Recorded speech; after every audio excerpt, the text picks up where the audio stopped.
नमस्कार, मैं श्यामगिरी। आप देख रहे हैं टीएफडी इंडिया न्यूज। टीएफडी इंडिया न्यूज 24 में आप सभी दर्शकों का स्वागत है। बिहार में राजनीति गर्म है और दिल्ली में पीएमओ में हलचल तेज है। कुछ तो बड़ा होने वाला है और बहुत जल्द कुछ बड़ा होने वाला है।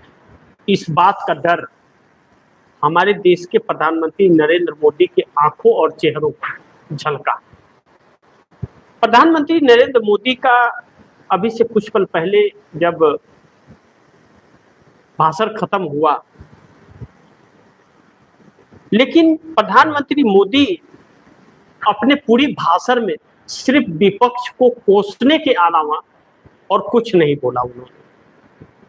उन्होंने तृणमूल कांग्रेस, डीएमके, समाजवादी पार्टी और कांग्रेस का नाम ले लेकर अनेकों बार कोसा।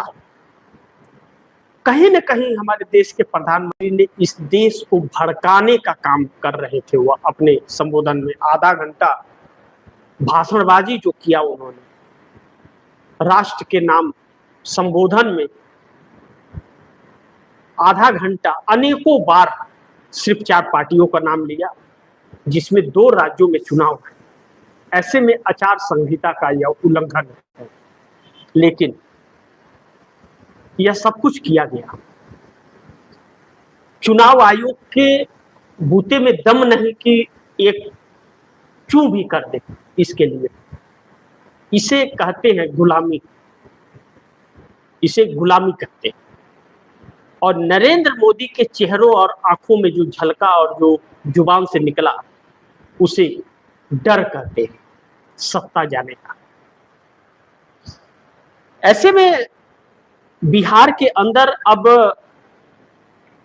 नीतीश कुमार ने तत्काल जो जेडीयू की बैठक बुला ली है। अब कहा जा रहा है नीतीश को पीएम की कुर्सी चाहिए और नीतीश कुमार ने मूड बदल दिया है। अब पहले के मूड में और अब डिफरेंस आ गया है। नीतीश पीएम बनेंगे, रातों रात पलटे और तत्काल बुला लिया बैठक, या फिर एक रणनीति के तहत नीतीश कुमार कर रहे हैं। 100 घंटे हुए हैं उनको सीएम की कुर्सी छोड़े हुए। जब हम लोग इस वक्त लाइव है तो 100 घंटे उनके पूरे हो गए हैं सीएम की कुर्सी छोड़े हुए। और 100 घंटे के बाद तत्काल में जेडीयू की बैठक बुलाना और नीतीश कुमार के लिए पीएम की कुर्सी की चर्चा शुरू हो जाना, यानी कि रातों रात खेल पलटने की तैयारी है। और नरेंद्र मोदी का राष्ट्र के नाम संबोधन आकर के विपक्ष को कोसने लगा। जिस महिला बिल की बात नरेंद्र मोदी कर रहे थे या आज भाजपाई करते हुए नजर आए, कुछ महिलाओं को सड़कों पर उतारा गया। उसमें से सोशल मीडिया पर उपलब्ध है, आप दर्शक देख सकते हैं कि एक महिला को पूछा गया कि क्यों आए हैं, तो कह रहे हैं कि मोदिया आरक्षण बिल पास नहीं होने दे रहा है, जबकि झंडा भाजपा का है। यानी कि उसे पता नहीं है कि वह औरत किस लिए आई है बेचारी। या तो उसके गरीबी का फायदा उठाया गया, पैसे दे करके बुलाया गया, कुछ तो होगा। और या तो बुलाया गया, उसे बताया नहीं गया किस लिए बुलाया गया है, और कोई पूछ दे तो क्या करना है। यह तस्वीर नजर आ रही है। अब ऐसे में पहलगाम हुआ, पुलवामा हुआ, तो हमारे देश के प्रधानमंत्री राष्ट्र के नाम संबोधन देने नहीं आए। और पहलगाम के 10 दिनों 15 दिनों के बाद आए थे राष्ट्र के नाम संबोधन करने, तो गोला बारूद छोड़ रहे थे। बिहार चुनाव में कनपट्टी पे कट्टा छोड़ रहे थे। और महिला बिल तो पास हो गया था 2023 में, संविधान संशोधन बिल फेल हो गया, तो फिर 24 घंटे भी नहीं बीते और राष्ट्र के नाम संबोधन लेके आ गए। कमाल पे भाई। आपने एप्स्टीन फाइल में नाम आया आपका, आपके मंत्रियों का आया, और देश में हजारों सवाल उठे, तो आप नहीं आए कि यह गलत है।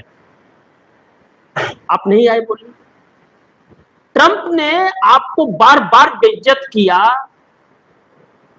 और ट्रेड डील पर सवाल पूछे गए तब तो आप राष्ट्र के नाम संबोधन के लिए नहीं है। तो अब क्यों आए? क्योंकि हमारे मोदी जी की कुर्सी हिल गई और कब कुर्सी खसक जाएगी यह कोई नहीं जानता। क्योंकि अब नीतीश कुमार की नजर पीएम की कुर्सी पर पड़ गई है, क्योंकि चंद्रबाबू नायडू की नजर पीएम की कुर्सी पर पड़ गई है। और नीतीश कुमार की बैठक में क्या फैसला होगा यह तो वक्त बताएगा, लेकिन नीतीश का मूड सीएम की कुर्सी छोड़ने के 100 घंटे बाद बदल गया है, यह हकीकत है। क्योंकि जिस हिसाब से उन्होंने बैठक बुलाई है नीतीश कुमार ने, वह बैठक बहुत निर्णायक और बहुत अहम फैसला होने जा रहा है। इसलिए नहीं क्योंकि जब नीतीश कुमार को इस्तीफा देना था 14 तारीख को, उसी दिन जेडीयू की बैठक होने वाली थी, बैठक टाल दी गई। यह बैठक निशांत कुमार को जिम्मेदारी देने के लिए नहीं, अगर चर्चा किया जा रहा है, बात किया जा रहा है, बिहार में जानने की कोशिश की जा रही है, तो यह बैठक इतना स्ट्रिक्ट बैठक निशांत कुमार को बड़ी जिम्मेदारी देने के लिए नहीं बुलाया गया। और इस बैठक में उन सभी को बुलाया गया कि जो भाजपा के विरोध में थे, 70 विधायक, उन्हें भी बुलाया गया, जो सांसद विरोध में थे उन्हें भी बुलाया गया, और जो पक्ष में थे उन्हें भी बुलाया गया, जो नीतीश कुमार से नाराज थे उन्हें भी बुलाया गया है, जो नीतीश कुमार से खुश थे उन्हें भी बुलाया गया। यानी कि सभी को इस बैठक में बुलाया गया है। इसमें बहुत अहम फैसला होने वाला है। और इस बैठक के पहले अगर बात नीतीश के पीएम की कुर्सी को लेकर के हो रहा है, तो नरेंद्र मोदी की बेचैनी बढ़ना लाजमी है, और राष्ट्र के नाम संबोधन देकर विपक्षी को गाली देना भी संभव है। यानी कि राहुल गांधी नीतीश कुमार से संपर्क में है, चंद्रबाबू नायडू से संपर्क में है। रेवंत रेड्डी ने कहा कि आप महिला आरक्षण बिल दीजिए तो सही, वह तो पास हो चुका है, उसमें थोड़ा भी संशोधन उसके लिए करना होगा, तो मैं चंद्रबाबू नायडू बाकी सबसे और इंडिया गठबंधन के लोगों से बात करके समर्थन में दिलाने के लिए तैयार हूं। आप बोलिए तो सही, आप दीजिए तो सही। लेकिन हकीकत यह है कि यह महिला आरक्षण का बात ही सवाल ही नहीं है, यह सब कुछ इस देश के संविधान को बदलने का और राष्ट्रपति को पावर देने का, वन नेशन वन इलेक्शन कराने का और इस देश पर कब्जा करके बैठने का एक बहुत बड़ा षड्यंत्र कहने का ही था, जिस तरह से इंडिया गठबंधन बता रहा है। और यह जानते हुए मोदी कि मोदी के पास बहुमत नहीं है, तब भी यह बिल लेकर के आए बगैर सर्वदलीय बैठक का। अब बहुत महत्वपूर्ण है कि जो इस सरकार यह समझ गई है कि एनडीए गठबंधन के घटक दल में नीतीश और नायडू जो सबसे अहम हैं, और नीतीश को जिस तरह से हटाया गया और चंद्रबाबू नायडू का जिस तरह से ट्रोल हुए चंद्रबाबू नायडू और विरोध साउथ में चल रहा है, इससे यह साफ हो गया है। और जिस तरह से पार्लियामेंट में इन्हें वोट लेने में दिक्कतें आई, जैसे इलेक्ट्रॉनिक मशीन के अंदर इन्हें जो वोट मिला और हाथ उठा के जो मिला, उन सभी में फर्क रहा। अब इस सरकार को इलेक्ट्रॉनिक मशीन में 278 वोट मिले और हाथ उठाने में 298 मिले। इससे यह सरकार घबरा गई है।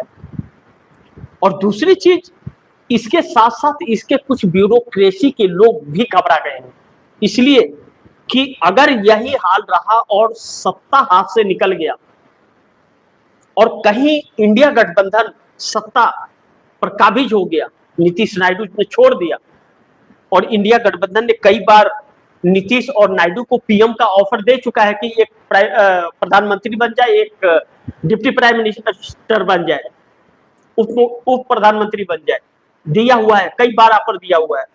और इस तरह की हालात है तो यह दोनों अगर चले गए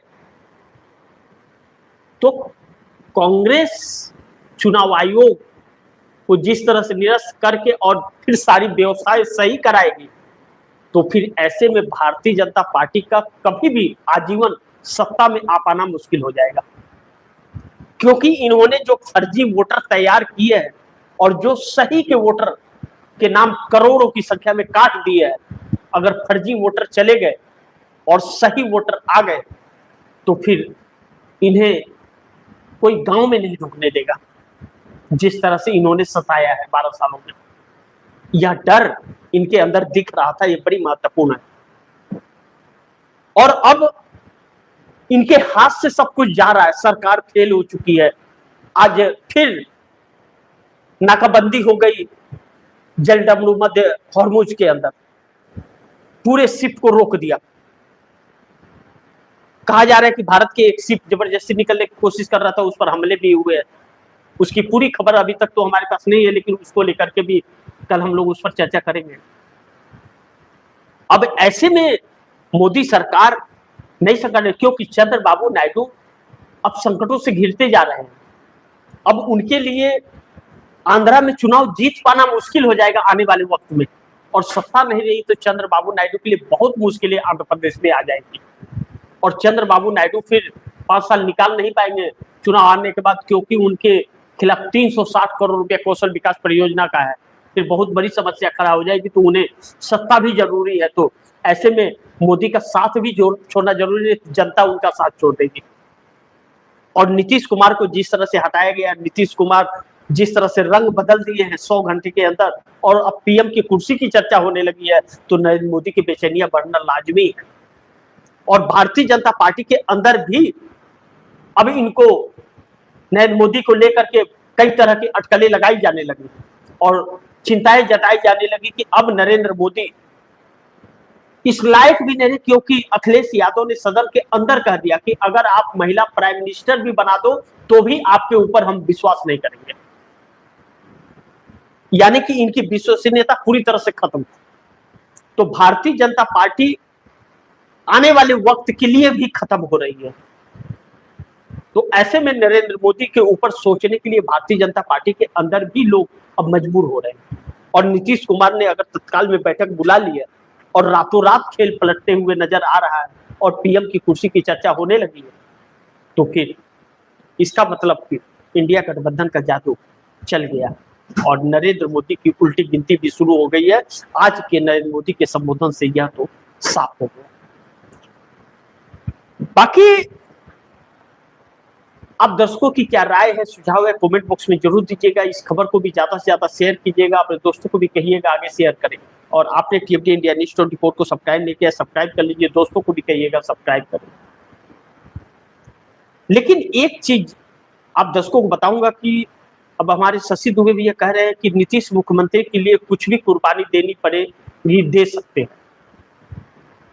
अब नीतीश कुमार को 100 घंटे सीएम की कुर्सी से हटे हुए हुआ है और पीएम की कुर्सी की चर्चा चल पड़ी है।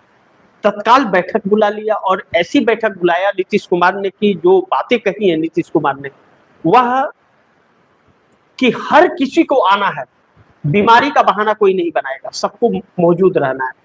तो यानी कि बहुत अहम फैसला होने वाला है। और चंद्रबाबू नायडू के भी अब तेवर बदल रहे हैं, तो बहुत कुछ बातें हो सकती हैं। और हमारे सुखनाथ भगत बड़े भाई, आपको भी बहुत बहुत धन्यवाद देता हूँ। बाकी आप सभी दर्शकों को बहुत बहुत धन्यवाद कि लाइव कार्यक्रम में जुड़े। मिलते हैं अगली खबर के साथ, तब तक के लिए नमस्कार।